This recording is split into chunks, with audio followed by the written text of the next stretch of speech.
Hello, everyone. Thank you for being with me as we provide what we believe to be the final update of this triple murder from Saturday. I'm going to go down by the numbers and recount what we released Saturday and then our updates now. And as you know, this investigation is not over. It's not complete.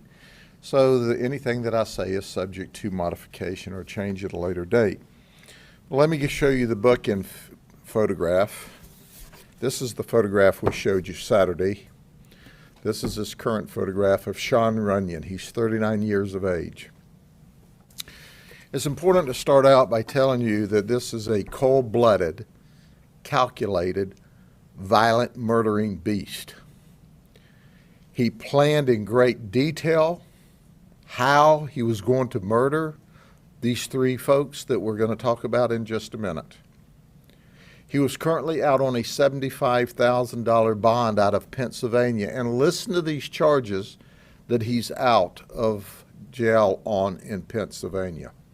Strangulation, endangering the welfare of children, terroristic threats with intent to terrorize another, reckless endangering of another, 2 counts, simple assault, possession of marijuana, possession of drug paraphernalia, and harassment other than physical contact.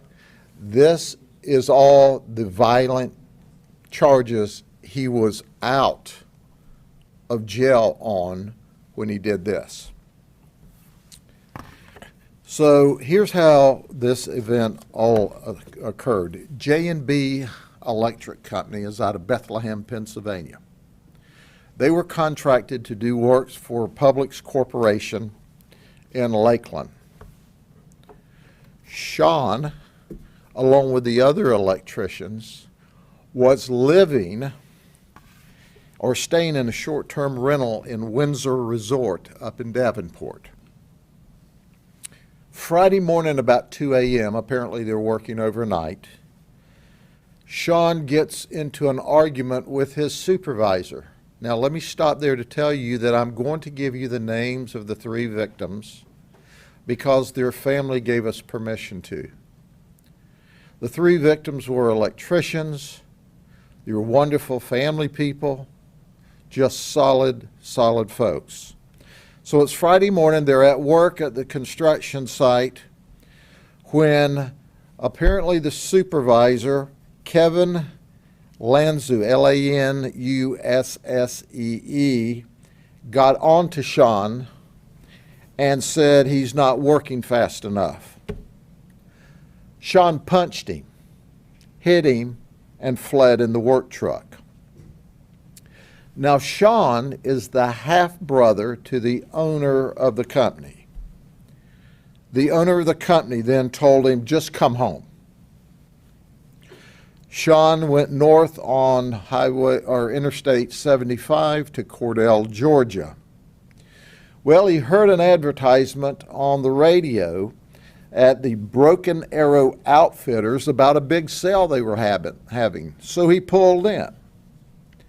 He pulled in to buy a crossbow so he could take this crossbow back to Florida and kill the 3 victims. That's right.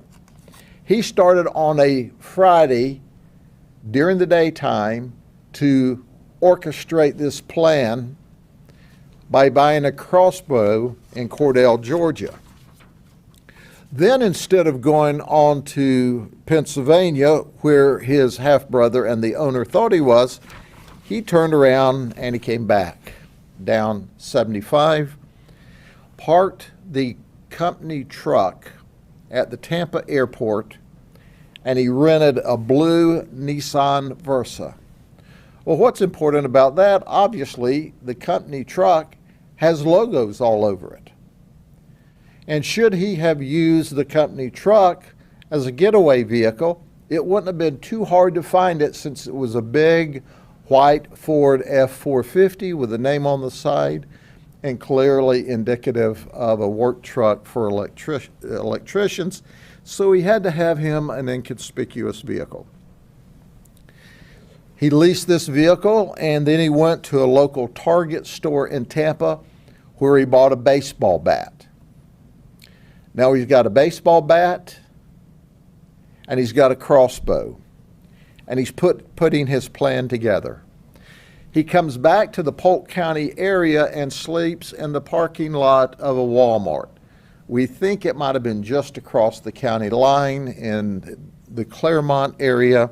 We're still running that down.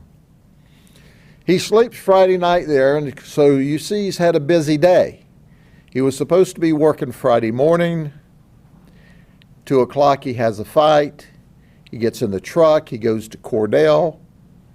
He buys the crossbow. He drives back to Tampa on Friday, rents a vehicle, and now is sleeping near the home of the victims. So why does he know where they are and their sleeping patterns? Because that's where he stayed. He knew what bedroom the victim slept in, because that was where he stayed as well. So he gets up prior to 9:44 in the morning, which is when we received the 911 call, and he drives to the Windsor Resort, and he parks 2 blocks away. He knows they're going to be in bed asleep because they've been working overnight. He knows their pattern. He's now deciding, I got a baseball bat, I got a crossbow, and as he's planning, he decides, the crossbow may be more cumbersome, so he just takes the baseball bat. He goes into the back of the house, enters through the back of the residence. His intent, as he told us in his confession, was to kill all 3 victims.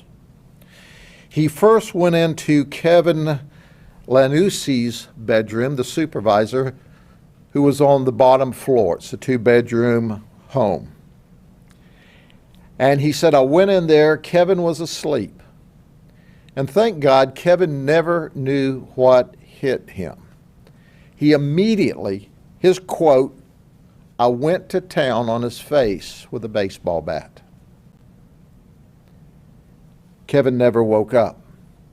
Kevin was hit so hard and so many times that, thank God, he wasn't aware of what was occurring to him. He said, when I was confident that he was dead, and by the way, he wasn't. He is the one that survived for a few hours at the hospital, but he was unconscious, obviously, the entire time. The only reason he made it to the hospital was great paramedics, because he coded on the way to the hospital and they were able to get a heartbeat back. So then he goes upstairs to the second victim's bedroom. Second victim is Dulon Donnell. They knew him as Dew, from Baltimore, Maryland. He was asleep in bed, covered up. And he said, I beat Dew in the head until I was confident that he was done. And then he went in the bedroom of the third victim, and this is all by his statements to us, of Greg Dolezal, D-O-L-E-Z-A-L, who's from Akron, Ohio. He said, and I closed the door, and that must have woke Greg up, because Greg fought with him. And he said, I started hitting him with a bat. Greg fought back, so I took my knife out and started stabbing him. And he repeatedly stabbed him. They fought upstairs, and then Greg was able to come downstairs onto the front porch, where he collapsed and died. There was a fourth victim who survived.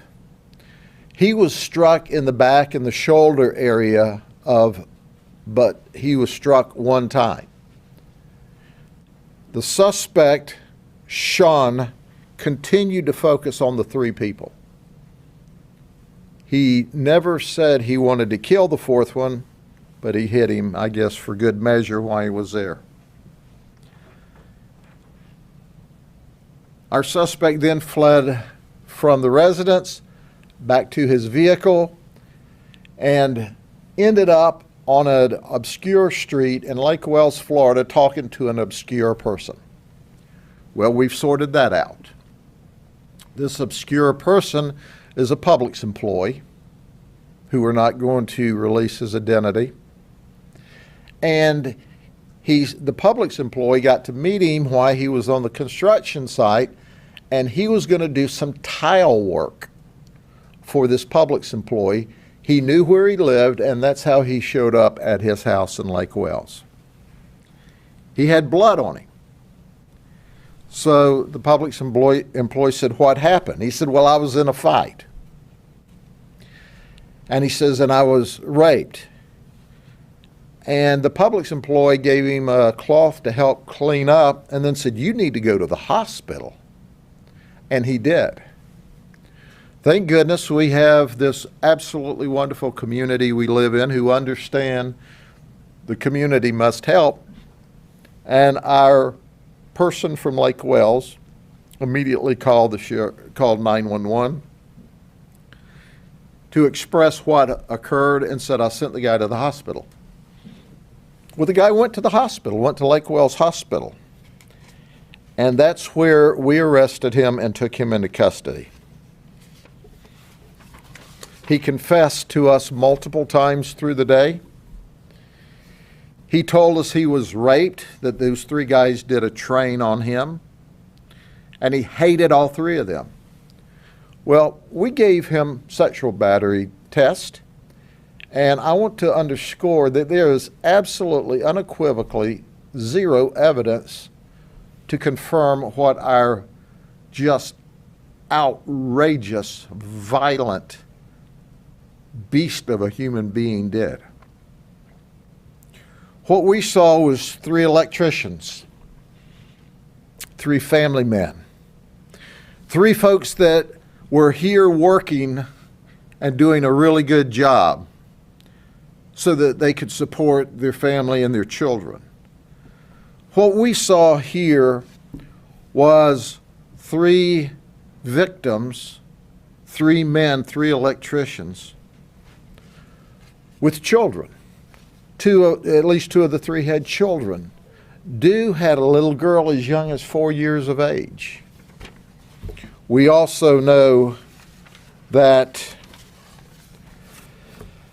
Kevin had children as well, and they're gone. They don't get to see their children grow up. Dew will never have a chance to walk his daughter down the aisle when she gets married or see his grandchildren. The little 4-year-old girl will have to grow up without a dad.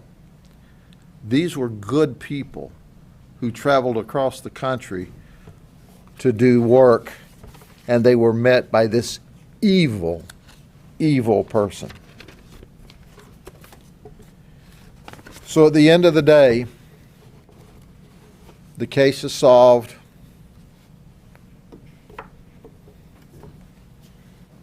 He's in jail. I understand people have a right to bail, but it does occur to me if he'd still been locked up for his May arrest in Pennsylvania, we would have these fathers, these good men,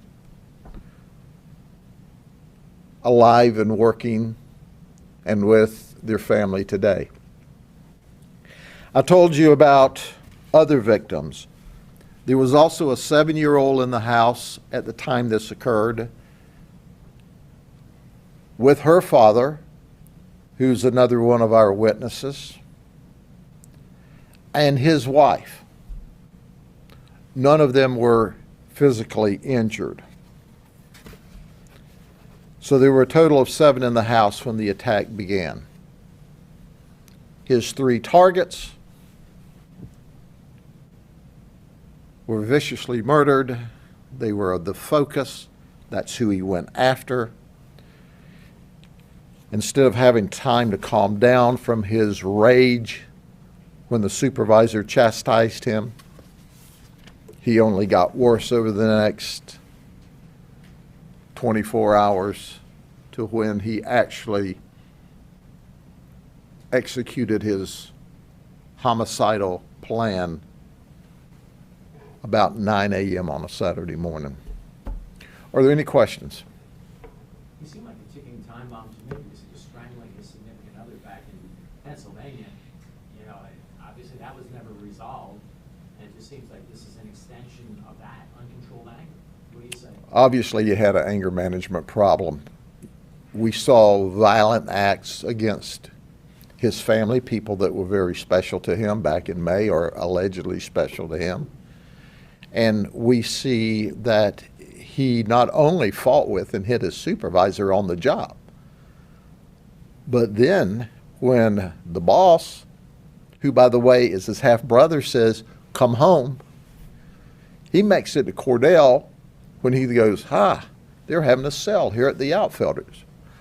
That's where I'll get my crossbow to go back and murder them. He planned to murder them the entire time after he left. And I know you said that he confessed several times. Can you just describe one more time his demeanor while he told these events? Did it seem like he may have been on drugs, or? He was totally cooperative. He clearly, by his own admission, had used cocaine and marijuana in the past. He said he was of clear mind when this event occurred. However, we have evidence to indicate to us that he had cocaine and marijuana in his system. He was in a rampage. 3 or more people are considered a mass murder. He had a pre-designed plan to viciously murder these folks. He had plenty of time, seems like, to change his mind, slip it off and did it anyway. Yes, sir. He had plenty of time to change his mind. Instead, he spent all of that time preparing his plan. What we believe he was going to do is commit the murder, escape, take the rental car back, get in his vehicle, and go, I was on my way to Pennsylvania. I don't know what happened back there. Like, that would be hard to figure out. Did he ever say why he ended up in Lakeville? Yes, because he had met this Publix employee at the job site and had agreed to do some tile work in his home.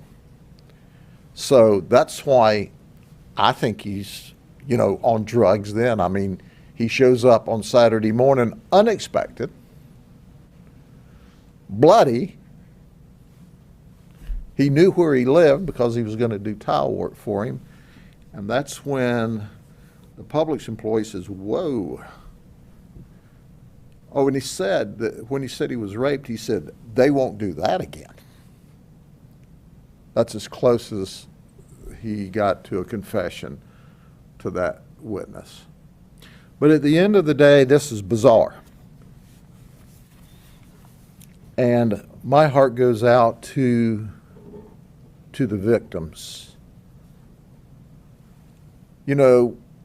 Murdering someone is never, ever acceptable. But when you viciously attack 3 people who were in bed sleeping with a baseball bat, and there is home video and we can see the obvious bend of the bat where he hit them that hard. At least 2 of the 3 victims never knew.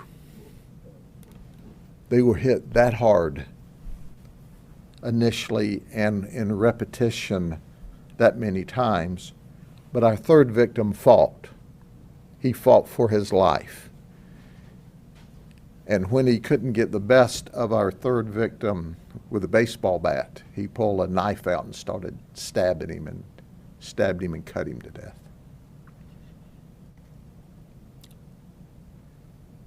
It not only makes me angry, it makes this community angry. And it makes us angry on all fronts, not just the cold calculated murder, but leaving those children and those families without their loved one who simply was halfway across the country away from their family, working to make a living for them. Something that we all get up and go to work every day to take care of our family. That's what they were doing.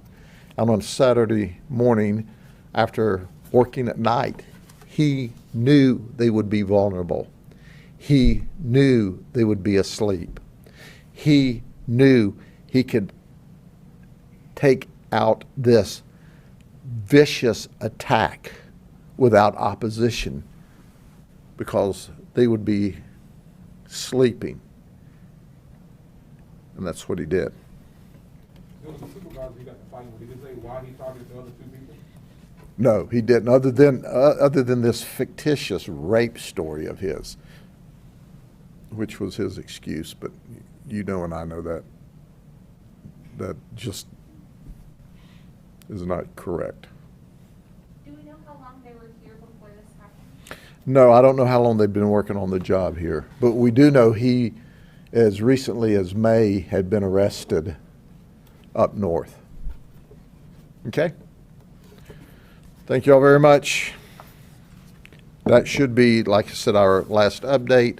If there's any modifications of information, we'll get it to you. Obviously, as my predicate that I say every time, we haven't finished this investigation, but as my policy is to keep the community and you briefed on where we are. So if any of this is subject to change, then we can let you know that later. Or if it does change, it's all subject to change because the investigation's not complete. Thanks so much. Yeah, we're still working on it. Yeah, I can give you a draft, but, and the spellings are